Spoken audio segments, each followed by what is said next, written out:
Growing up in the city, I used to hang out on this corner, and it's back in hippie days, and you know how wild those days were if you were back there in those days.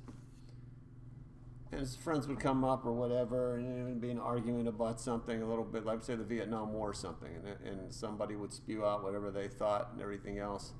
We all listen to him, shake our head, and then we just look at him and go, you know what? You're nuts. You know, you're effing nuts. And then we all start laughing, walk away, have a beer. We didn't hate the guy. We didn't, and never talk to him again. And you know why? Because back in those days, and it's still, and like today, nothing's changed. Everything's a little crazy, right? And you have to be consequently a little crazy to be able to get along in the world. If you're too straight and too rigid and too self-righteous, you're gonna have a problem. Yeah, you're never gonna be happy because you're never going to convince people of your way of thought in life. I don't care how long you do it. There's been great minds from beginning of time trying to change people's minds. Popes and priests and psychologists and giants in their fields. And they really didn't change too many people's minds. Because if they did, the world would be different, right? But it's not. It's a little crazy. It's a little unbalanced. It's the Bible calls it a fallen world and a fallen state. Nothing is as it should be. That's what we live in a world where it's like an illusion almost, right? Nothing's the way it's supposed to be. So consequently, if you're a guy that sees this and wants to wield by the rules, the regulations, sees what's right, and he wants righteousness, and there's nothing wrong with that. Yeah, he seeks righteousness. The Bible even talks about whoever seeks righteousness will find it someday. I can't think of the scripture off the top of my head. But in the meantime, on this side of life, things are messed up. Things are all screwed up. It's never going to be right. So, if you're a straight guy, I think it's some of the straight dudes that were growing up that were, they walked the line and they didn't want to hang out on the corner. They didn't want to, and they seen all the bad and everything. And then you know what? And they were right. They were right. There was a lot of bad. Things shouldn't have went the way they did. The guys that stayed more straight and away from a hippie kind of drug life, they did a lot better. There's nothing wrong with that. But my point with all this is, though, the straight guys were never really happy. They were always kind of depressed, always kind of like, felt ostracized, didn't feel people understood them and all that. And I understand that. But again, I guess the point I'm trying to make is, you need to have a sense of humor. You need to see the light side of things. You need to be a little crazy kind of too with the world. You can't be so straight that you're depressed all the time. And I think it's a lot of times that causes depression and everything. We get so serious about, what Trump said, what Biden said, what this congressman said, what that senator said. You're not changing anything. These dudes are going to do always what they wanted to do. And us like little sheep going, no, that can't be right. Losing all sense of balance. Pope John Paul said this, and I remember the quote, he said, you know what, see everything, overlook a lot, improve a little. And that's probably all you can do in this life. Overlook it, you see it, I see it is what, it's a fallen world, it is what it is. I try to do my little part where I could plug in and try to make it a better place. You want to do that. I understand everybody, that's part of the thing. You want to try to leave the world better than you found it. And in the process, your psychological self better than you were. You want to be kind of transformed and changed over time in a positive way. But even Jesus, come on, he laughed with his disciples. I see a lot of humor in the Bible. I see a lot of humor with Jesus in between the lines. Excuse me. There has to be. I think it's something just off the top of my head. I always think of this one with Mary. When the Blessed Mother,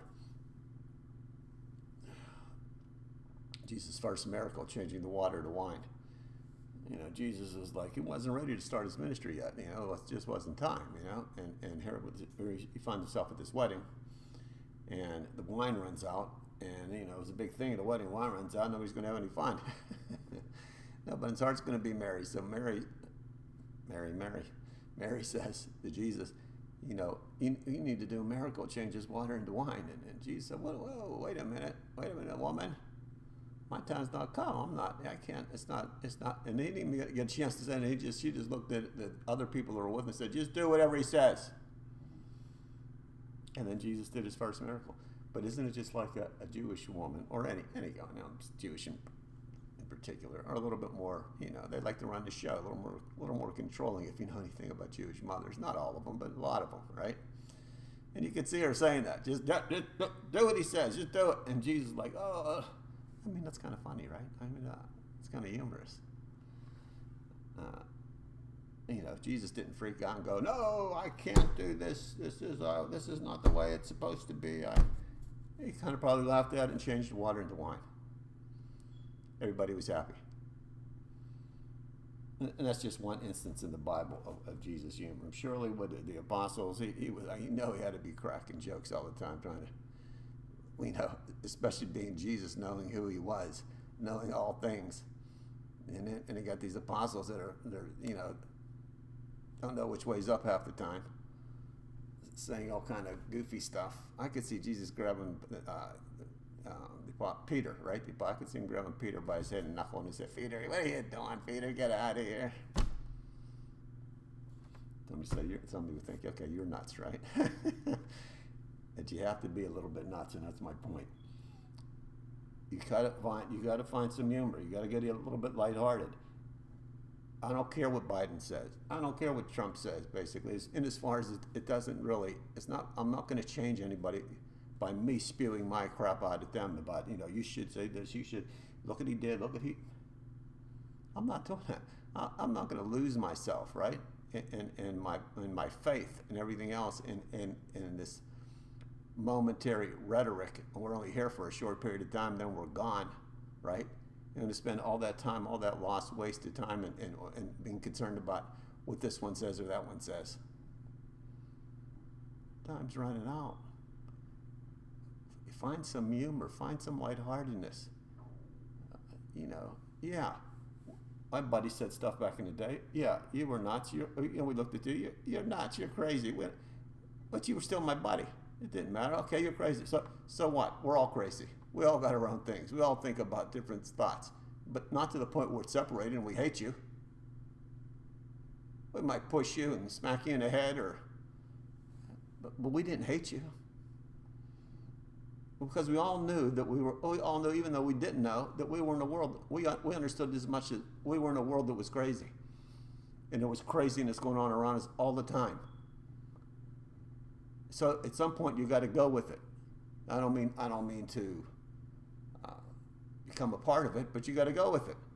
And when I say that, it means you have to find the humor in it. You have to find a way to laugh and still be friends with your friend. It's not life or death. It's again, it's the media that does that. Back in the day we had no media, so the media was me and you, in your face, telling you that this is what I think, and you could F off or not. But we said it to each other in our face, right? And then we just laughed and went our way.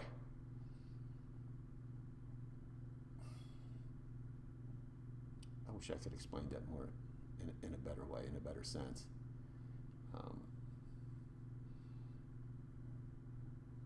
It's just, it's sucking the joy out of the world.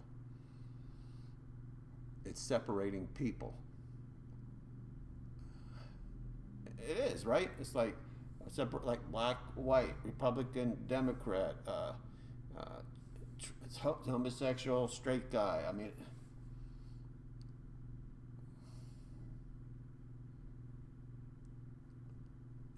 we just gotta loosen up. You gotta learn to just loosen up, love people. Now that doesn't mean you can't say what you believe, right? And stand on what you believe. but not in a self-righteous, like you either listen to what I say or you're gone. I'm never going to be your friend again. That doesn't make sense. And you hear that today a lot. Where's the common sense today? Where's going? This is common sense. This is common sense. We debate, we fight, we get out whatever we have to get out, and then we put our arms around each other and go and walk away.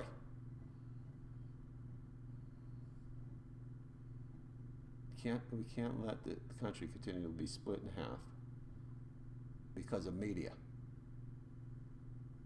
And that's who the culprit is. It's media. Who's listening to who's listening to what? I mean, come on. We listen to all these different opinions. Do we really know? Did we really know that this guy said that or this guy said this, or what were they thinking? What is it, just propaganda? How do we know? Do we just go, oh, well, I trust this guy? Well, you don't know these people.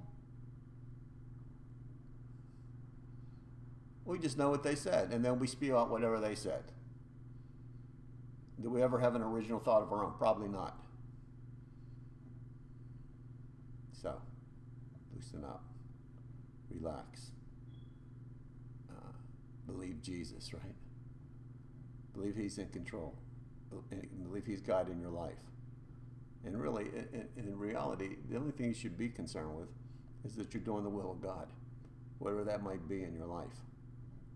You know, that's where your focus should be. Just focus on that. Focus on what you're called to do. Focus on what God's, has for you. Because in the end, when it's over, He's not going to ask you about all the politics of the day. He's going to ask you, what did you do for me? Did you hear me? Did you hear my voice? Did you follow me? Or did you follow the world? Because you got so caught up in it that you lost all sense of direction and all common sense and ended up leaving the earth angry and bitter. Because that's where you're headed if you don't change your ways. You don't change the way you view life. Jesus laughed through life. Believe me, I know He did.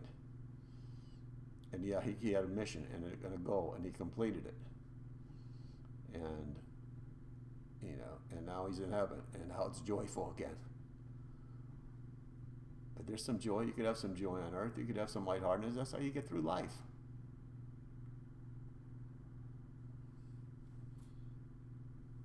I don't know. That's it. I don't know what else to say. Be blessed.